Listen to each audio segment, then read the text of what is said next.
What's up, guys? Earl at Sumo Bully Kennels.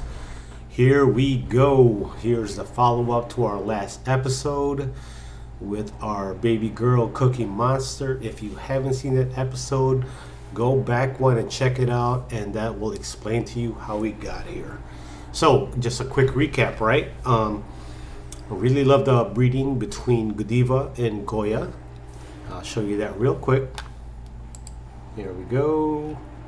Here are the parents, Godiva and Goya, heavy on the Markov line. Godiva is off Blueberry, Illinois, off of Zoe. Goya is a dog produced by Sin City, right?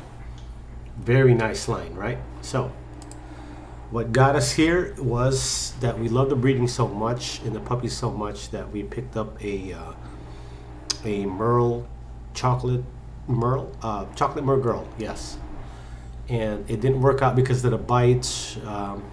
Again, really painful. However, through tragedy, something positive came. Like I said in the last video, the owner of this girl, we called her Snickers, couldn't keep her. And we really wanted a girl off this litter. So for those of you who are just tuning in, let's break it down, right? This is Snickers, tried chocolate, very nice short muzzle, nice head, very nice rear short back, good spread up front. She under her neck, she's got that ticking, that brown ticking on that white chest. Better than the original girl that we picked, which was a Merle chocolate. So let's go over this in case you guys care to see this. Here's Godiva and Goya, and I'm just gonna recap the pedigree real quick. Go. This is the mom to that litter, who is Godiva off Blueberry's Goosebump and Blueberry Zoe, right? So what really does that mean? Zoe is off of Jaeger Bomb and Roulette. Roulette is off of a Markov dog. Jaeger Bomb is off of Rhea and Wonka, right? Everyone in this industry knows who they are. Those are big name dogs. On the dad's side, Goosebump is a male off of Markov that looks pretty much just like him if you look at this on the right side. And if you're in this industry, you also know that off of Kennels King. And on the mom's side, off of Bossy Stacks, who's a very, very big producer. So, what are the key notes in this, the parents of Godiva, right? The keynotes are Goosebump, who's off of Markov, Zoe, who's off of Roulette, who's also off of Markov. That's a very nice line breeding. Then you got Wonka in the mix, Bossy Blood. Then you got Bossy Stacks, who's a good producer as well. And so this is a very, very solid female. So let's take it back one and look at the sire, which is Sin City's Goya. And this is exactly why we had so much interest in this litter.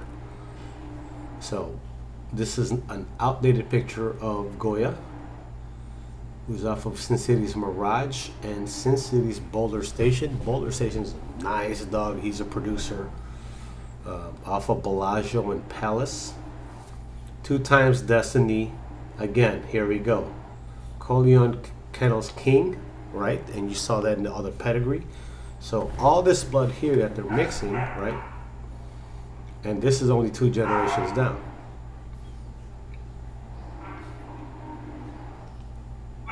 So you see that Godiva's a nice line-bred girl, and Jose took her to Goya, who also has similar blood in the background to lock in those traits. And that's exactly why we were such a big fan of this breeding.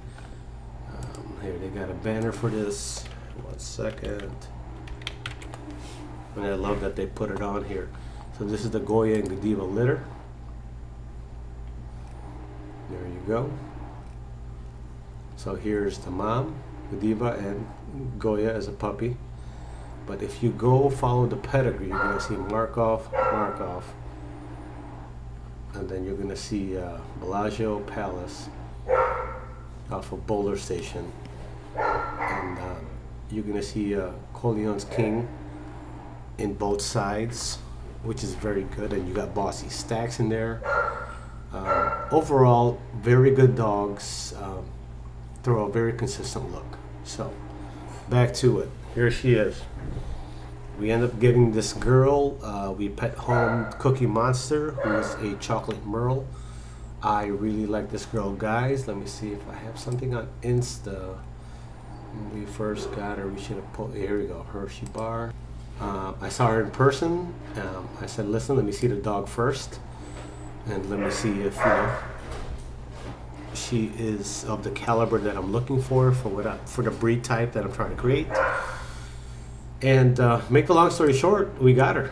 You know, you know, these pictures don't do her justice, but I really like her back end. She probably has the strongest rear in my yard in terms of muscle for a female and rear angulation. Again, short back, just a very compact dog. Nice stop on her, nice stoop on the neck. Big fan of this girl. And here she is on her website, which I'm going to be posting this video shortly. This is her probably 4 or 5 weeks ago when we got her. Right now she's currently just under 6 months, shedding her baby teeth, but definitely very beautiful, great temperament. And she came out of tragedy, right? It came out of Cookie Monster, her littermate, her sister, not working out for us, to us being bummed out and deciding to pet home her littermate, to us still getting a girl off this litter, and there she is. Chocolate Tri. The pedigree is there. I like the pedigree. That's why I invested in this litter. The phenotype is there. The bone, the rear, the back, very nice top line on her. Super sweet girl. Actually, I bonded her with her very well. Listens to me very well. She is very, however, she's a little bit hot-blooded in the terms of she's very protective over me. And you know, she got a little scuffle with her brother. And I don't mean to be graphic, but I could show you what happened when they got into that scuffle the other day. So I'll show you real quick. You see that right there.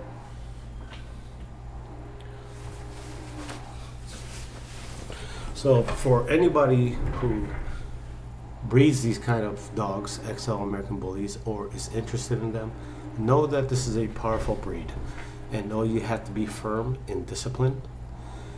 And sometimes when you have these puppies all together, they will fight over toys, over food, affection even can get them triggered. They get, you know, you got to just know how to control that energy. And I was throwing the garbage out and cleaning the yard, and it just got a little bit out of hand. You know, they do play rough. You know, they have high tolerance for pain. Again, you know, the American XL Bully is a mixture of a lot of things. One of them being the Pit Bull Terrier, and I've had those all my life. I'm 47 now. I've always had pits since I was young. Part of it's a Mastiff, Bulldog. These are all very dominant, strong dogs. So understanding how to care for these dogs and raise them. The bite on my leg, it was unintentional. I was breaking up rough play, a little bit of a fight that got out of hand.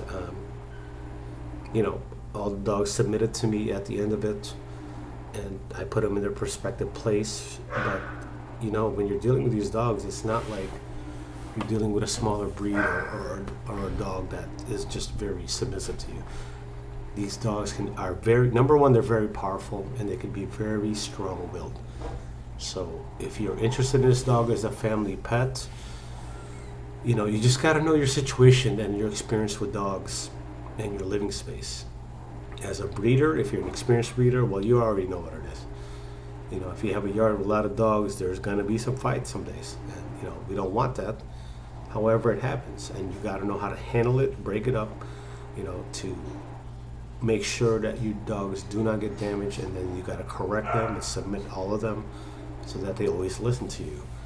So, and that's not just with this breed, that's with any powerful breed of dog. Cane Corso, American Bulldog. Bulldogs are very stubborn. Rottweilers, Presa Canarios, any of these dogs that they put into the bully breed, and even working class dogs like Shepherds or Belgian Malinois, that's a very hot-blooded dog, right? And there's levels to it. And so for me, I like the American Bullies because they are a companion breed. However, don't forget where they came from, right? All the breeds that were mixed to create the dog that I love, that we love, you know, it's a strong-willed dog, and it's a very powerful, you know. You may think you're a tough guy or you're strong or whatever, but I promise you, a 70-pound dog of this breed will give you a handful, more than what you think. And you know, depending on the level of drive of the dog, which we try to curb when they're young and socialize them with people and children and other animals, you know, let's not get it twisted. This is a very, very powerful breed. Very obedient, wants to just cuddle with you and be your companion. However, know what the origin of the dog that you like is coming from, and do your research.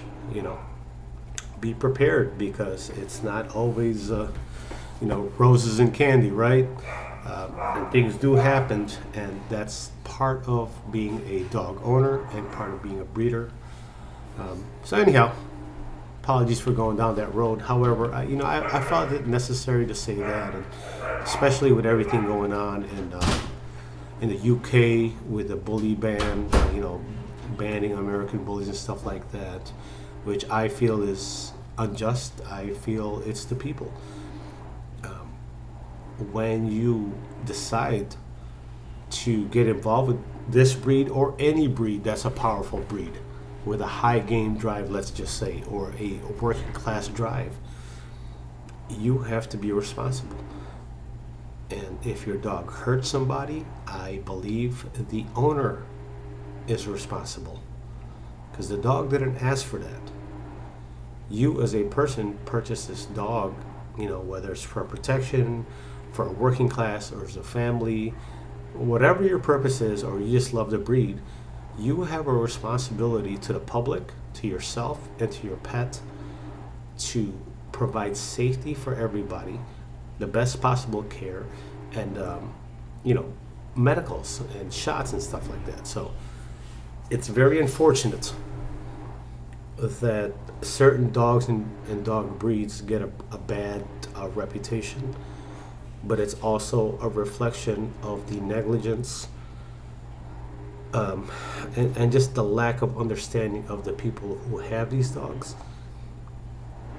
Because again, it's, you know, a gun does not kill a person. A person who uses that gun kills a person, right?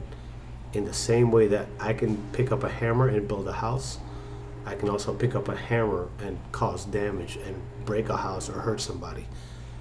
So the question is, who's holding the tool and how are they using it is what I will tell you. With that said, guys, very happy to share this episode. You know, this was this girl came out of tragedy in our journey to become a reputable and ethical breeder. However, you know, when you do the right things, you know, you get blessed with the right things, and we couldn't be more thankful. So with that said, this is Earl, guys, with Sumo Bunny Kennels. If you haven't already, please like, share, and subscribe to our content. If you're a dog person, whether a bully person or not, check out our link below for NuVet, NuVet Plus, and NuJoint Plus, which is the only supplement we use on our yard to assure that the quality investments that we put into dogs is backed by our diligence to provide them the best in nutrition, the best in care, the best in medical care, and the best in exercise and mental fortitude, right? The temperament of the dog, that takes time. When dogs are puppies, right, they have they're lawless. It's the time you put into that dog to understand that the dog has to respect boundaries.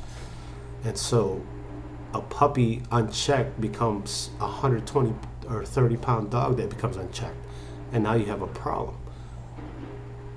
That's the point I'm trying to make.